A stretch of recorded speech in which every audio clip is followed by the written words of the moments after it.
Magandang umaga po sa inyong lahat!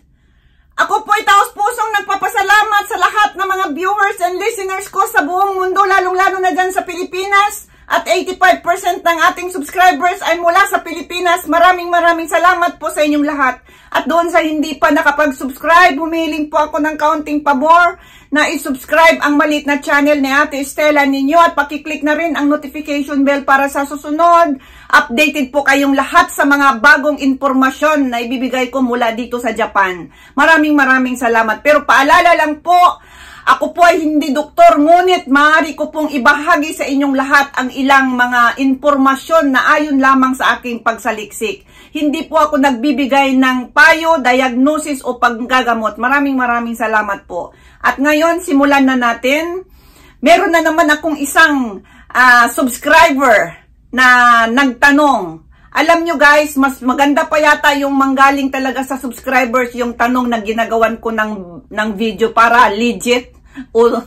Legit talaga siya. Kasi ang hirap talagang maghanap ng topic kung ako ang maghahanap. Kaya nagpapasalamat po ako doon sa mga nagtatanong at ginagawan ko na lang ng video at hindi ko na lang po nilalabas kung sino po sila, So, ang tanong niya po, bakit po ang aking ari ay parating tumitigas sa umaga pagkagising ko? Yan po guys ang kanyang tanong. Bakit daw ang kanyang ari ay paggising niya sa umaga ay tumitigas? Matigas daw. Ngunit hindi naman daw ibig sabihin na yung gusto niyang makipagtalik o So, yan po ang hinanapan ko ng kasagutan at sinaliksik ko po yan. At narito po ang kasagutan sa iyong tanong. Ang pagtigas ng ari ng lalaki paggising sa umaga ay isang natural na reaksyon ng katawan na kilala bilang morning erection na tinatawag. Morning erection, sa umaga tumitigas. Ito ay karaniwang normal at hindi kailangang ikabahala. Narito ang mga kadahilanan kung bakit ito nangyayari. So, yung number 1, magandang daloy ng dugo sa ari ng lalaki. Ang pagtigas ng ari ay bahagi ng proseso ng pagpapadala ng sapat na dugo sa ari ng lalaki habang natutulog Ang pag-circulate ng dugo sa katawan ay nagpapatuloy hanggang sa paggising sa umaga. Ang testosterone levels ay mas mataas sa umaga at ito ay maaring magkaroon ng epekto sa pagtigas ng ari. So, ayon sa aking pagsaliksik, ito po ay nangahulugan na maganda po ang daloy ng dugo sa ari ng isang lalaki kapag ito po ay nangyayari sa umaga. Yan po ay, kumbaga, proseso na habang natutulog ang isang lalaki ay nagsisirculate po ang dugo sa kanyang katawan, So, yan po yung number 1. At ang number 2 naman, relaxation, ang pagka-relax. Ang katawan ay mas relax habang natutulog at ito ay magdulot ng pagtigas ng ari dahil sa kawalan ng stress na maaaring magdulot ng ereksyon sa ibang oras. So, ang ibig po niyang sabihin, kapag natutulog po ang isang lalaki, nare-relax po siya, nakakalimutan ang mga problema, walang stress, na nagdudulot.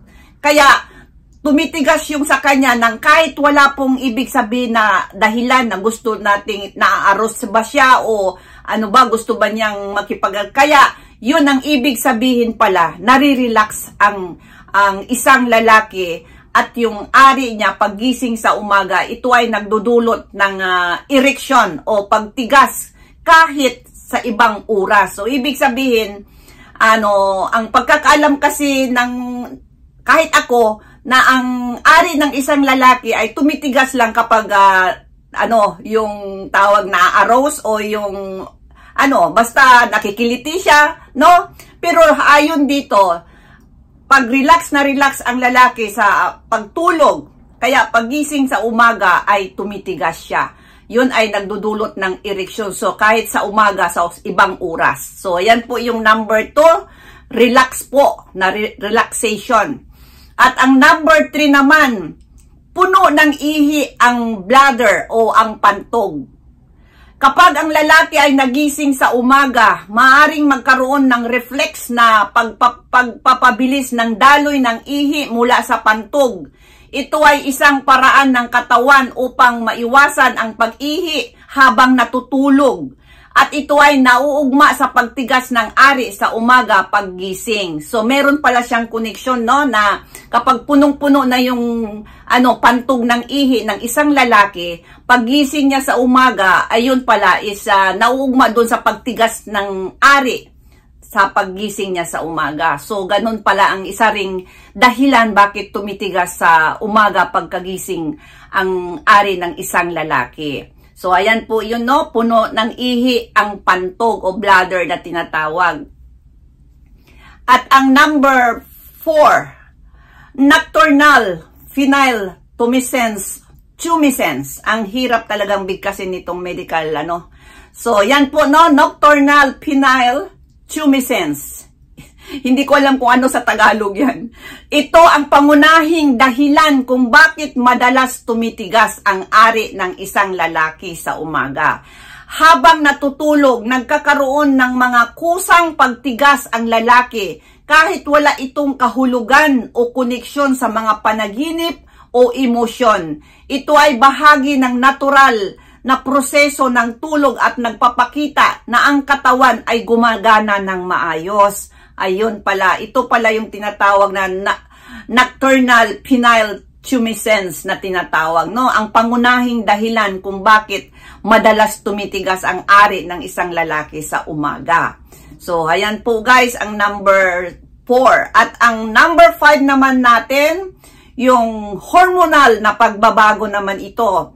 May pagbabago sa antas ng hormones tulad ng testosterone sa katawan ng lalaki sa umaga, at ito ay magdulot ng pagtigas ng ari paggising sa umaga. So, ibig sabihin yung yung pagbabago ng testosterone, no? So, level ng testosterone, so maaring tumigas siya paggising sa umaga. Yan po ang tinatawag na hormonal na pagbabago.